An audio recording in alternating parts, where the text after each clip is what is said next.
Hello friends, आपके साथ मैं आपकी होस्ट एंड दोस्त अनीता। रूस और यूक्रेन की वॉर में सबसे ज्यादा चर्चा जैविक हथियार की है, यानी ना कोई धमाका ना कोई आवाज, बर्बादी इतनी कि इतिहास बन जाए। लेकिन ये जैविक हथियार क्या होते हैं, ये कैसे इंसान की जिंदगी पर भारी पड़ते हैं, कैसे जैविक हथियार इंसान को तड़पा तड़पा कर मार सकता है, आज आपको इसी के बारे में बताएंगे। तो बिना वक्त गवाए वीडियो शुरू करते हैं। यूक्रेन युद्ध में अब नौबत बायोलॉजिकल वॉर यानी जैविक हमले तक पहुंच गई है। रूस का आरोप है कि अमेरिका की मदद से यूक्रेन में बड़ी संख्या में जैविक हथियार बनाए गए हैं, जिनका इस्तेमाल यूक्रेन रूस के खिलाफ कर सकता है। ऐसे में ये समझना बहुत जरूरी है कि जैविक हथियार क्या होते हैं और इनका हमला कितना खतरनाक होता है। लेकिन अगर आप अभी तक हमारी फैमिली का हिस्सा नहीं बने हैं तो पहले हमारी फैमिली का हिस्सा बन जाइए। बेल बटन दबाइए ताकि इसी तरह की नॉलेजेबल वीडियो आप तक पहुंचती रहे। क्या है जैविक हथियार? जैविक हथियार यानी बायोलॉजिकल वेपन। दोस्तों, इसे आसान भाषा में बताए तो जैविक हथियार ऐसे हथियार होते हैं जिनमें विस्फोटक नहीं बल्कि कई तरह के वायरस, बैक्टीरिया, फंगस और जहरीले पदार्थों का इस्तेमाल किया जाता है। जैविक हमले में लोग गंभीर बीमारियों का शिकार हो जाते हैं, जिससे उनकी मौत हो जाती है। इसके अलावा शरीर पर इस हमले का बहुत बुरा असर होता है। कई मामलों में लोग विकलांग और मानसिक बीमारियों के शिकार हो जाते हैं। जैविक हथियार कम समय में बहुत बड़े क्षेत्र में तबाही मचा सकते हैं। चीन का कोरोना वायरस इसका सबसे ताज़ा उदाहरण है। चीन पर भी आरोप है कि उसने वुहान लैब से कोरोना वायरस फैलाया, जिससे दुनिया भर में लाखों लोगों की मौत हुई और अर्थव्यवस्था बर्बाद हो गई, जिसका सीधा सीधा फायदा चीन को हुआ। प्लेग बीमारी भी जैविक हमला था। चूहों में होने वाली बीमारी प्लेग जैविक हथियार का दूसरा उदाहरण है।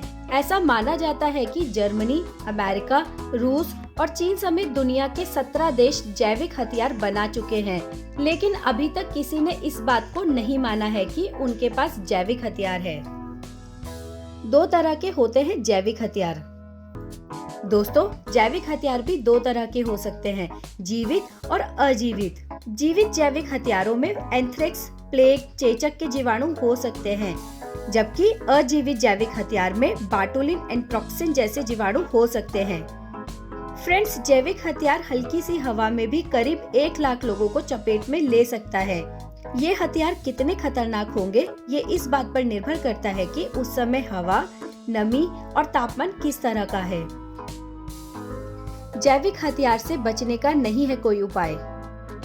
फ्रेंड्स, जैविक हथियारों के आक्रमण से बचने का कोई ठोस और कारगर उपाय कम से कम अभी तक तो नहीं है। दरअसल ये जीवाणु फैलते हैं तो कुछ लोग मास्क या फिर कुछ सावधानी बरतकर बच सकते हैं, लेकिन इस तरह की सुविधा सभी को नहीं मिल सकती है। ऐसे में डर इस बात का रहता है कि अगर जैविक हथियारों से युद्ध होता है तो न सिर्फ दुनिया तबाह हो जाएगी, बल्कि लोगों में तरह तरह के रोग फैल जाएंगे। इन जीवाणुओं से बचने के लिए वैक्सीन और एंटीबायोटिक्स दवाएं मददगार साबित हो सकती है, लेकिन किसी भी देश की ज्यादातर जनता को एक साथ इस तरह की वैक्सीन और एंटीबायोटिक्स उपलब्ध करा पाना भी काफी मुश्किल काम है। जैविक हथियार का कैसे इस्तेमाल?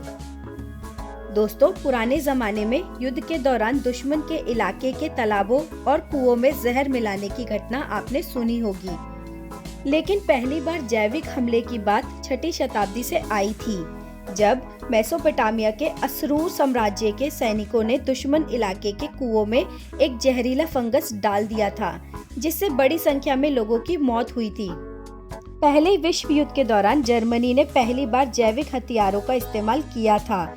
इस हमले के लिए जर्मनी ने एंथ्रेक्स और ग्लैंडर्स बैक्टीरिया का इस्तेमाल किया था। इसके बाद 1939 से 1945 के दौरान दूसरे विश्व युद्ध में जापान ने चीन के खिलाफ जैविक हथियारों का इस्तेमाल किया था। दोस्तों, जैविक हथियारों को आप विनाश का दूसरा नाम भी बोल सकते हैं, जिससे इंसान का अस्तित्व भी खत्म हो सकता है। उम्मीद है आपको हमारी ये वीडियो पसंद आई होगी। अगर आप हमारी फैमिली का हिस्सा अभी तक नहीं बने हैं तो प्लीज हमारे चैनल ब्रेन बिल्डर को सब्सक्राइब कीजिए और बेल बटन दबाइए, ताकि इसी तरह की नॉलेज वाली वीडियो आपको मिलती रहे और आपकी नॉलेज बढ़ती रहे। धन्यवाद।